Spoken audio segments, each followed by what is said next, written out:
নমস্কার বন্ধুরা, মিনিস কিচেনে তোমাদের সবাইকে স্বাগত জানালাম। আজ আমি তোমাদের বানিয়ে দেখাচ্ছি ফিশ ফ্রাই।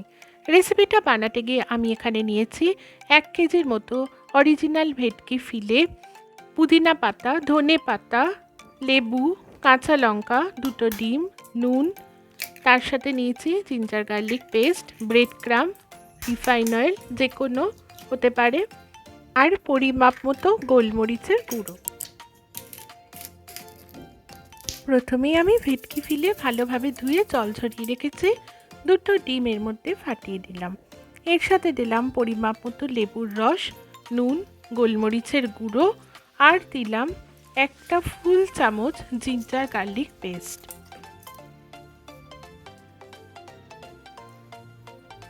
প্রাথমিক উপকরণগুলো দেওয়ার পরে আমি হাতের সাহায্যে সমস্ত ভেটকি ফিলেগুলো ভালো করে মাখিয়ে নিলাম, যাতে প্রতিটা মাছের মধ্যে ঠিক পরিমাণে নুন, লেবুর রস বা ডিম এগুলো ঢোকে।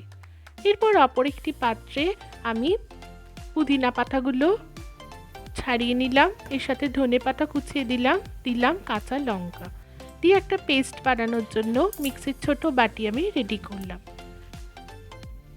ধনে পাতা ও পুদিনা পাতার পেস্টটা আমি এই ফিশগুলোর ভেতরে দিয়ে দিলাম। সমস্ত উপকরণ এবার একটা স্প্যাচুলার মাধ্যমে আমি মিক্সড করছি।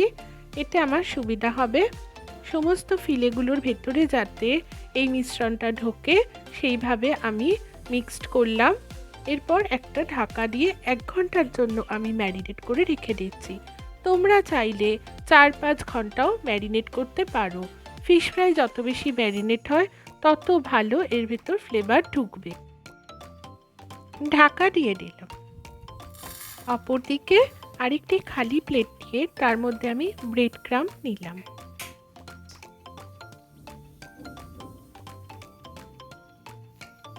ম্যারিনেট করা হয়ে গেছে। ভেটকি ফিলেগুলো কিন্তু একটু গ্রিনিশ কালার হয়ে এসেছে। এই ভেটকি ফিলেগুলো একটা টঙের সাহায্যে আমি ব্রেড ক্রাম্বের মধ্যে দিচ্ছি, দিয়ে ওপর থেকে ক্রাম্বগুলো দিচ্ছে যাতে সমস্ত ফিশ ফিলেটা কভার হয়ে যায়। এইভাবে হাতের সাহায্যে আমি দিচ্ছি। পরবর্তীকালে আরেকটা পাত্রে তুলে আমি এই ফিশ ফ্রাইটাকে সাইড থেকে একটু শেপ করে নেব।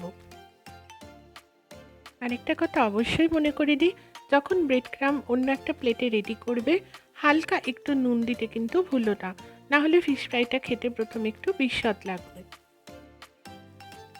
ব্রেড ক্রাম্বের কোটিং করার জন্য বারবার এপিট ওপিট করে নিচ্ছি ও এক্সট্রা ব্রেড ক্রাম্বগুলো যাতে ঝরে যায় সেইভাবে আমি রেডি করছি।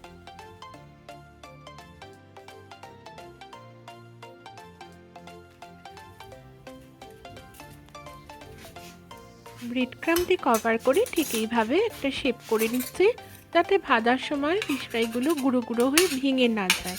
ফ্রিজেও 2-3 ঘন্টা তোমরা রেডি করে রেখে দিতে পারো, যখন খাবে গরম গরম ভেজে নেবে।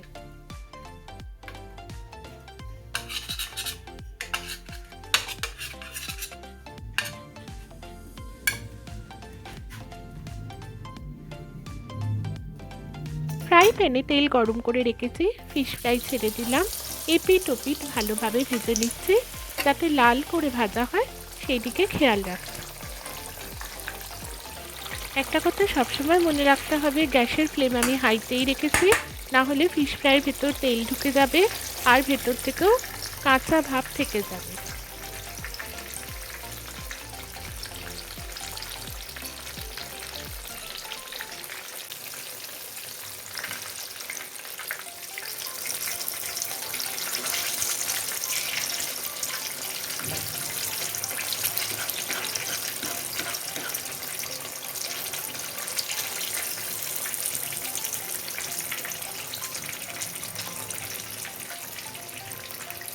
দেখো আমার ফিশ ফ্রাই কিন্তু একেবারেই রেডি।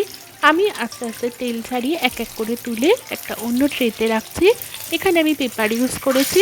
পেপার ইউজ করার একটাই কারণ, যাতে সমস্ত তেলটা শুষে নেয়। রেসিপিটা কীরকম লাগলো আমাকে তোমরা জানিও। আমার চ্যানেলের যদি নতুন বন্ধু হও তাহলে চ্যানেলটা সাবস্ক্রাইব করার অনেক অনেক বেশি অনুরোধ রইল। তার সাথে বেল আইকন প্রেস করতে ভুলো না, যাতে পরবর্তী নোটিফিকেশান আসলে আগে তোমাদের কাছে পৌঁছে যায়। অনেক অনেক বেশি ভালো থেকো, সুস্থ থেকো। আবার আসবো পরবর্তী নতুন ভিডিও নিয়ে। নমস্কার।